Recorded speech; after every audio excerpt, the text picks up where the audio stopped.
Hello, welcome to the Business Spotlight. I'm Gary Crosby. I'm delighted to be here today with Matt Moss. He's the CEO of Smart Garden Offices. Welcome, Matt. Thanks for spending some time with us today. Thank you, Gary. Appreciate that. Looking forward to this. Lots of learning to come out of this conversation. But before we do that, Matt, just tell us a little bit about what Smart does. Yeah, sure. So Smart, we are providers of garden rooms for a multitude of reasons. People could look at it for working from home, working out, a relaxation space. We're the UK leading manufacturer, so we manufacture everything at our site in Suffolk, and we're a nationwide provider, a total turnkey solution from the ground up. So from the moment we turn up on site, we deliver the whole package. At the end, we hand over the keys and the building is ready to go. Fantastic, fantastic. And I imagine that, excuse me, I imagine a lot's changed since a large part of the population started to work from home. How's that affected your business? Yeah, the long-term effect has been fantastic. We never saw as a consequence of COVID that the way in which people wanted to work, the shift in the working patterns was going to be as permanent as it was. Like most businesses, when the announcement was made and the country shut down, we were thinking, what's going to happen? And then gradually people decided, well, actually, this works and it can work. And the phone started to ring and the inquiries started to come in, right. And it just spiraled. And what we thought might be a bubble of excitement that people had got from working from home has actually transpired into a complete shift. So for us as a business and an industry, it's been huge. That comes with its own challenges. As a rapid growing marketplace, you have to react very quickly. Growth has its own demands, but we were in the right place at the right time. And looking at your timelines, I mean, I know there was a management buyout in the company in 2019, and then COVID would have been there pretty much straight after that. Talk me through the challenge of that. Yeah, so the management buyout came as a bit of a shock, I guess. Is probably I joined as managing director in the January of 2019. There was always a plan in the future to do an MBO once I'd kind of established within the business and I've got it into good shape. But factors outside of the business with the previous owner meant that the opportunity came really quickly. And by it was like the 17th of February, we were already talking about, so 1 month in, we were already talking about the option of an MBO. And by the 1st of March, we drafted the first set of heads of terms and completed the MBO on the 21st of June. So 5 months after joining, we completed the MBO. It was really rapid. It needed to be rapid because of circumstances. But yeah, that was a complete shock. But one of the best things that could have happened. And then, of course, COVID got announced some 9 months later, so we completed in June. And then by the March, we'd closed the doors. And like most people, it was the fear of the unknown. We had no idea what was going to happen, and there wasn't a plan. I'd spent the night of the 23rd of March when the Prime Minister announced the close down. I'd spent that night planning how we were going to function within this kind of new restricted regime, focusing local on jobs. I delivered that the next morning to the team and said, right, this is how we're going to function. I think we can make this work on a sort of reduced scale. And I got a phone call that day from our windows and door manufacturer saying they were shutting the doors at 5 o'clock that night. And that was it. We were shut. There was nothing we could do about that. And, what happened thereafter is a bit of a blur, to be honest with you. And that whole, I mean, everybody was in that kind of situation. But what I took from what you just said there was that your instant reaction was to start planning, strategizing about what was going to happen. And for the next 4 years, you were in that managing director's seat. What was happening during that period of time in terms of your strategic planning? So we took a very, I guess, sensible approach. I'm a chartered accountant by trade, so I have an element of caution that's built within me. So it's all about facts, figures, and numbers. So I looked at our growth. I looked at the opportunity that we were being presented with in terms of the uplift in the sales. I mean, to give you an idea, we were installing about 3 to 4 buildings a week pre-COVID. So let's say on average about 12 buildings a week. At one point, we sold 50 buildings in 1 month. Right. It was bonkers. It was absolutely bonkers. So, but for me, I always erred on the side of caution. And although that looked great on paper, I didn't know how sustainable that was as a business. So there was no point trying to grow the business to be a 50 building per month business, because there was no proof of sustainability on that. So we took a very gradual approach to it. And there's other reasons, growth costs so much, cash flow, inventory, people, training, development, all those things, they absorb so much time and money. So we had to do it in a really measured way. So once we got back up and running and we could see a sustainable order book of inquiries, then it was like, okay, let's add another installation team, because we employ all of our installers are our own people. The factory is all owned and managed by us. So okay, let's take the first step. Let's bring another installation team on board. That's vans, that's tools, that's back office support. Okay, we did that. We ran that for 3 or 4 months. Yep, the orders kept coming in. There's some sustainable growth here. Then we put the next installation team, and that's how we managed it. We just took it, one step at a time, so that we didn't exhaust ourselves. And I would much rather have had, we ended up getting a 6-month order book, and our lead time has been maintained at 6 months ever since. I'd much rather that than try and bring it or accelerate it forward, and then not have the foresight of what our business would look like beyond 2 or 3 weeks. I mean, it's a great story and some brilliant advice there about growth costing so much. I'm thinking about, Matt's development over that period of time, because clearly, that responsibility of growing the company and providing the strategic direction. How did you change in that 4 years as managing director? I think I grew up a lot. I think the challenge of the challenge of COVID was hard. Shutting the business, having acquired it 9 months previously, the fear that I had of what that was going to look like, I matured massively, and my outlook became very different. It was about survival and about building resilience, and I very much did that. I very much became somebody that became resilient to the challenges. And the one certainty in business is uncertainty, right? Yes. And there's always change. You've constantly got to change. I had to change as a person. I had to lead, and I had to become the point of reason. I had to be the person that reassured everybody it's going to be okay. And I remember saying, look, if we can get through this, we can get through anything. And I keep saying that, and there's a whole series of events. The MBO, there was an element of, if we can get through this, we can get through anything. And then COVID hit, and I said, if we can get through COVID, we can get through anything. And then the onset of Brexit and what COVID did in terms of the materials. So anybody that's in sort of any form of manufacturing trade, the cost of materials just skyrocketed. At one point, we were paying 3 times what we were previously for wood, and I said, look, we get through this, we can get through anything. And then Russia invaded Ukraine, and that put another issue in for Siberian larch, which we use a lot of.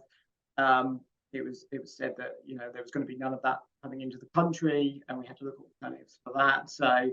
And I said, well, if we can get through that, we can get through anything. And I said, the only thing that we haven't had so far is an alien invasion. And then, of course, China started sending balloons over America, and they were saying it was an alien invasion. And at that point, I said, I'm just going to stop saying suggestions of what could go wrong, because I couldn't write it. So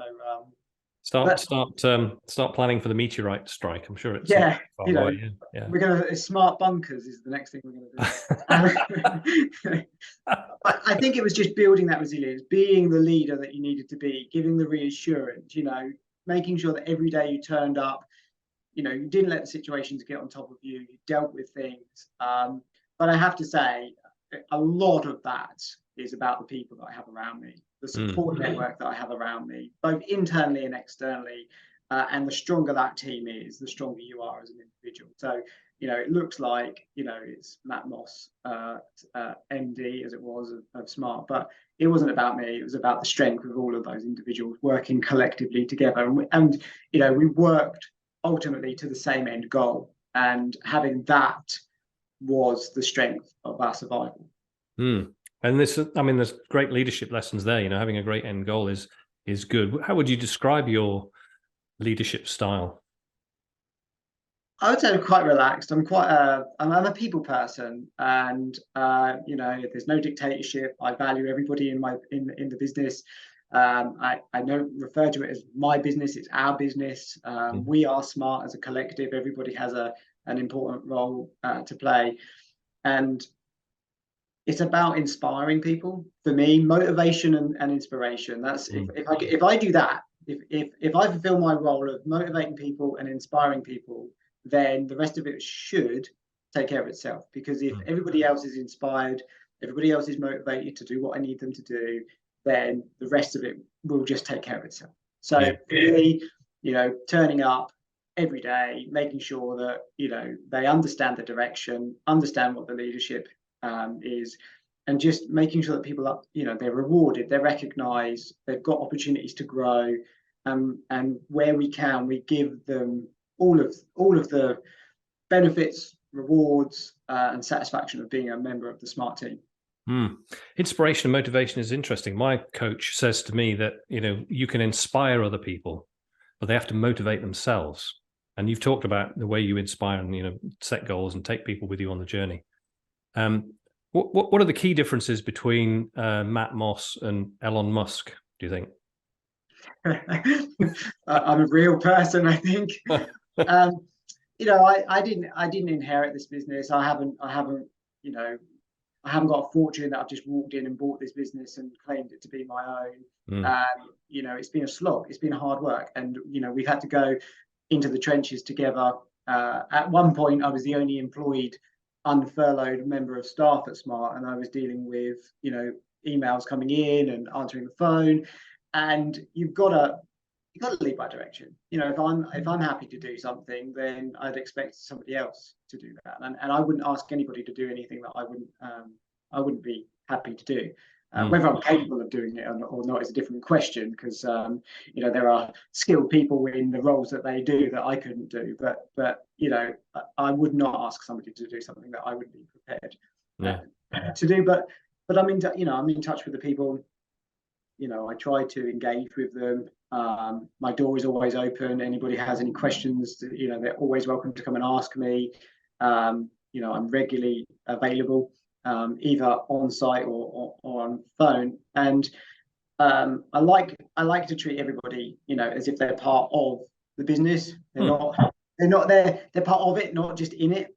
And the interesting thing about motivation is that actually you can motivate people by just giving them the time, just having a conversation with them and asking them how their weekend was.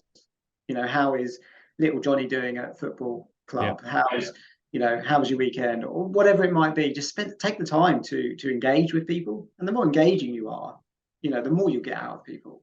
Absolutely. Yeah.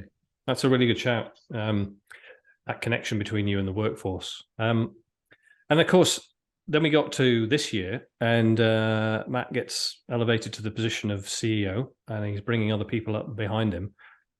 That transition from managing director to CEO, tell me about the gestation of that in your mind, and how you went about preparing the ground for that.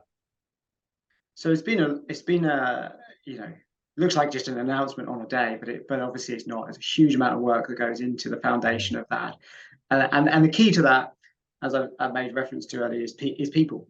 You've got to have the right people. But for me, it was about getting the right people in the right roles, identifying where people's specialities were, what they brought to the table, what they were able to offer the business, and then motivating them in a way that wants them to then succeed and progress. Because by motivating people to do more and achieve more, and really putting them in the position that's rewarding and maximizes their potential as an individual, it's got to be a benefit. It's got to be a huge benefit to the business. So this it looks like, you know, I've stepped up so that other people could step up. That wasn't even it. It was actually from the bottom up. You know, okay. yeah. So it mainly started with Paul, who took over as managing director, and needed him to focus more on high level managerial direction. But what he was being pulled into on a regular day-to-day occasion was stuff that for his time didn't add value. What I needed him to do was look at product development, the way we can move the business forward, opportunities that we could be better, and lead the business in that way. In order for him to do that, the stuff that he was getting pulled into on a day-to-day basis needed to be then taken over by somebody else. So Darren, who became our head of operations, who was our internal ops manager, looked after the site and the factory, it was to him that we went to and said that, you know, you've got your NEBOSH training, your IOS training, you've got a passion for the business, you're really good with people. We need somebody to elevate, to give Paul that freedom to be able to then take that business forward. Because if you've not got anybody taking the business forward, you're naturally going backwards. 100%. But of course, he had a full-time job. He was looking after the production team, making sure that everything went out, et cetera, et cetera. So we had to then bring in a quality control person and then a production manager. So it actually started a long time ago when we started looking at those positions to say, okay, well, what do we need in order for that kind of cascade effect, that domino effect to happen? So that's where it started, and the key to that was just identifying what people needed to do, how we needed them to do it, and were they the right person to do it. And once we'd identified that, we were then able to put in a plan, a succession that would then allow everybody to take that step. So you know, that was the key to it. And once we found the right people and they'd settled in, then we could take the next move. And actually, in most cases, like Paul, for example, he was effectively doing the MD role. It just hadn't been formally announced. But you know, I was making sure that I was handing over stuff to him, and he was taking the lead on many things. And that's for over time. You have to manage that and manage that change where people don't necessarily come to me; they'll go to him. And likewise, people don't go to him; they go to Darren. So you've just got to effectively change that. So when the announcement was made, actually, none of our jobs from a day-to-day actually changed. I did the same on day one of the announcement as I did the day before the announcement, because we'd already done a lot of the background work. A lot of my clients who are in that managing director position and they're thinking to themselves, I'd like to step back a bit, and they're looking around their companies trying to find the right people to fill that slot. They're also thinking about what it means to be the CEO and how their mind needs to shift to be the CEO and what will fill their day as the CEO. Can you give us some insight into that, what the new role actually means for you? Yeah, it's exactly that. It's about stepping away. It's about giving yourself the freedom to think away from the business. And that doesn't mean physically away. You know, you don't have to be physically away, although it does help if you're not there, because people then naturally don't come to you. But I think you need a plan. You can't just become a CEO without any idea of what you're going to do.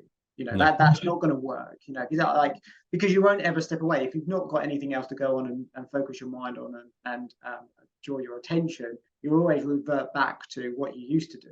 So there needs to be some intent. You can't just become CEO and expect that the next day things are going to change for you.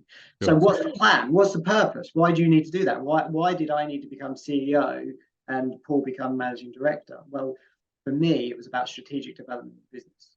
How do we look beyond the now? How do we look beyond the now of today's challenges, which is really what I need Paul to look at?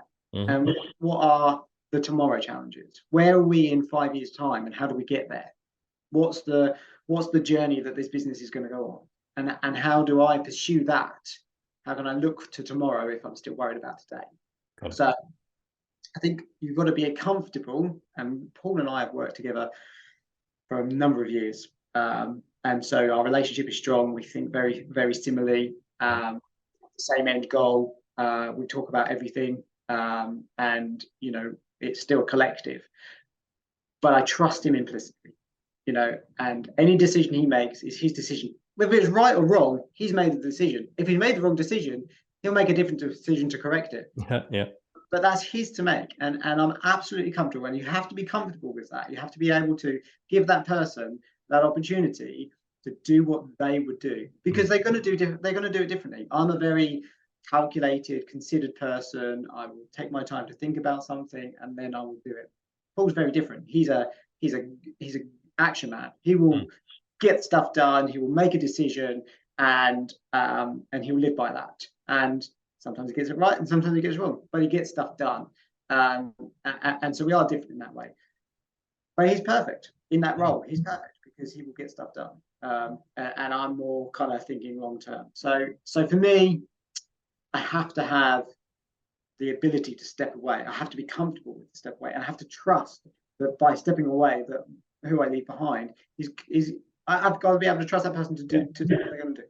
So I think I'm sorry to interrupt. I was thinking about the governance model there. So you've stepped away. You're very future focused, thinking about the strategic direction of the company, but you're still the CEO, and there's a governance role for you to play. How do you keep your hand on the tiller, as it were, and just give it a nudge now and again? Is that something that takes a few days a month? Are you much more involved? What's your process there? So again, it's about transition. So you can't go from being actively involved every single day to then once a month. So you got to transition. But again, that's part of the trust thing. So I'll get a regular update. So every week I get a regular update from my sales and communications director. I get an update from my brand and marketing director, and I'll get a weekly update from Paul. And he'll just ring me up at the end of a day or the end of a week. He'll just ring me up and just say, "Matt, I'm just keeping you in the loop. Here's what's going on. Here's what's happening, etc., etc." But it's not a call-in check. He's not calling in to check anything. He's calling in to let me know what's happened, and that's a very subtle difference from being an MD to being a CEO. As an MD, people are calling you because they want you to make the decision. Whereas as a CEO, I'm just worried about the consequences of those decisions. And if you can distinguish between the two, that for me is the key thing. So I don't need to be there every day. I don't even need to know what's going on every single day. As long as we're not a business that has formal sit-down board meetings and presentations and stuff like that. We're so fluid as a business. Some people that works for, the structure of a monthly board meeting where people produce reports and they talk through the results, etc., etc. If that works, if that's the way, as an operator you would prefer, then that's absolutely fine. We will do that quarterly, so we'll have a quarterly board meeting where all of that will take place. But in the interim, it's all conversational. It's very fluid. But of course, what I'm doing, I'm thinking about the strategic long-term thing. I need those people to be engaged with that process as well, because no point going off thinking, oh, well, we're going to go and do this over the next 5 years if I don't get the buy-in from those guys from an early stage. And one of the things I'm looking at the moment, I need to make sure that logistically it would work for us as a business. And how would it work? So it's a two-way relationship in that sense, because I need the feedback from them in order to make sure that I'm keeping us going in the right direction. Yeah, really powerful, really powerful. I mean, it sounds like it's a well thought out, well structured process. I imagine there've been a couple of difficult points in it. What was most difficult about the transition? For me personally, I think getting grips to that sort of stepping away. I think that's always a challenge when we've been through so many challenges where I've been the point of direction. I've been the decision maker. I've said, right, this is how we're going to deliver this. This is what we're going to do in this instance. And people come to me for that advice and direction. So, trying to move away from that. I mean, that's quite difficult when you're used to it. And we without going into too much detail, I saved Smart out of a group that went under. you know. So Smart was very much my baby. It was something that I had saved and therefore nurtured, and then have grown with the team. So it's when you've done that, it can be very difficult to step away. And not like, I was in the office earlier today, and you know, my MD and my head of operations, they're having a conversation about something operational, and I can't help but, you know, participate in the conversation. I had an opinion, I had a view, I had something I wanted to say, and that's great, you know. And ultimately we ended up and talked about the matter, and that's fine. And it's situations like that where you're just like, no, I don't need to be in those conversations. You know, they're day-to-day. Those guys I trust them. I know they're going to make the right decision, and they don't need my input on this. If they want my input, they'll ask. But yeah, a situation like that and from a business perspective, you know, there was some trepidation. There was some feedback when I delivered the news to the rest of the senior leadership team. There was some kickback. I'm like, are you sure? Yeah, are you sure that, you know, this is the right thing? You know, Matt, you're the captain of the ship. You've always steered us in the right direction. You know, you are the steady point of this business, the reliable piece that keeps us. And I said, look, I'm not going to change. I'm still going to be that person. I'm still going to be leading at the front, you know, and just it's the same but different. And once I kind of explained that actually, you know, we've been transitioning, Paul and I have been transitioning this for quite some time, that actually from a day-to-day perspective, things won't massively change. But it's about change management. You know, we managed it, we communicated it, and it actually has gone seamlessly, if I'm honest. That's really good. That's really good. And that's one of the reasons why I was really keen to talk to you, because I felt from what I'd seen and read about what happened that it was, you know, a very seamless process. But thinking about those people who perhaps aren't quite as confident about their own ability to make that step up, what advice would you be giving to other managing directors, having been through the process yourself, to say this is kind of where to start and how to make it run seamlessly? I think there's no rush. Okay, so there's no point rushing it. You know, you've got to feel comfortable, because if you do it, I don't say wrong, but if you're not ready, then it can only be to the detriment of everybody. You know, somebody that you've got to make sure that the person that wants to take that, or you're looking to take over that managing director role, wants that role.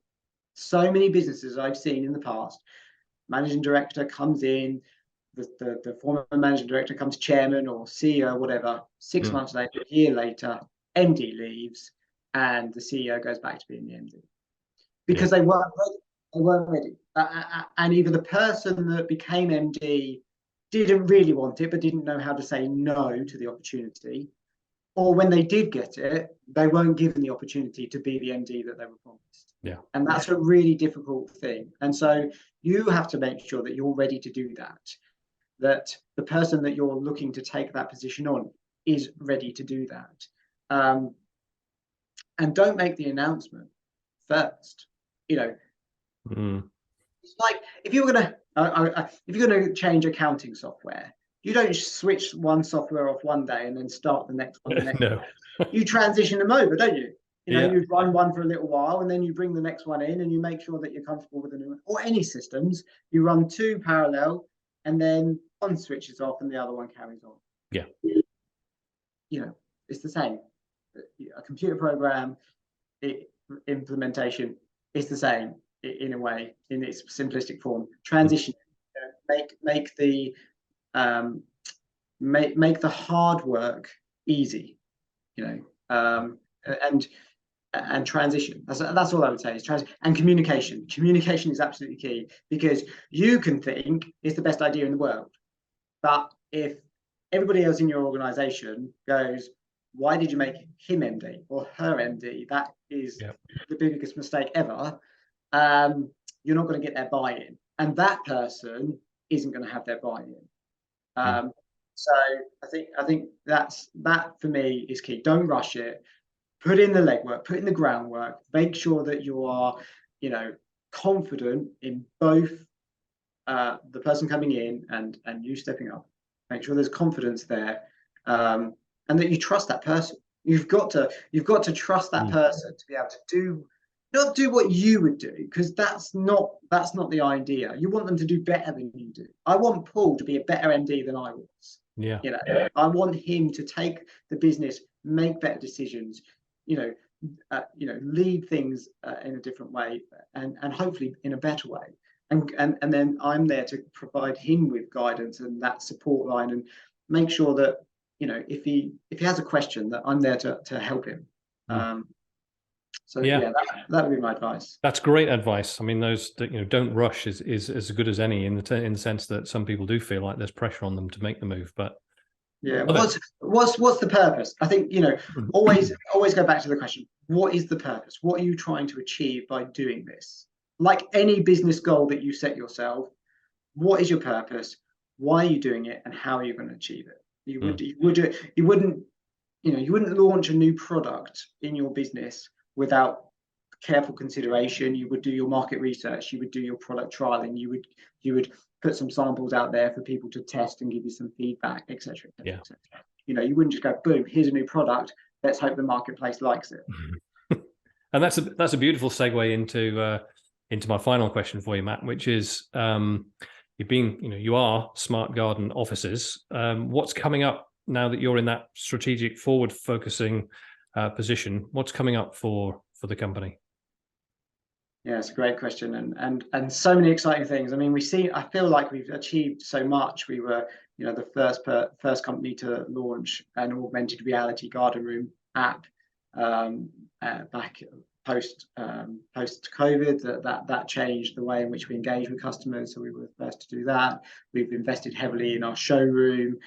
We've developed some amazing collaborations with other businesses to offer a wider range of solutions for our customers. Yeah. For me, it's about, we want to be the UK leading manufacturer. We have to keep pushing forward. So we've got some amazing things. We've got a rebrand coming, which is very exciting. We're actually going to, although it will be under one banner, we're going to really, we want to make sure that the customer, when they come to us, knows that they're in the right place. So smart garden offices, smart garden rooms, or studios, where that's one sort of customer. We're going to be launching later this year. Very excited about smart living spaces, which is a habitable version of what we do. That's going to have its own identity. We're under the smart banner. That's going to have its own identity. So the customers, when they land in that space, they know that's for them. It's dedicated for that type of customer. Yep. And then we've got smart commercial that is coming on board later in the year as well. And again, that's focused around more commercial applications, schools, healthcare, leisure, businesses, and providing commercial spaces for people. And that again will have its own identity, brand, and the ability for people, when they land in that space, that they know that they're in the right place. So we've got a huge amount of work that's going on in the background to rebrand all of that, launch the new products, and that's the next big thing for us. Beyond that, we want to continue to grow. My aspiration for this business is to continue to grow. I mean, in my time we've doubled in size, and I think we could do that again. So smart living spaces is a great opportunity for us to see that.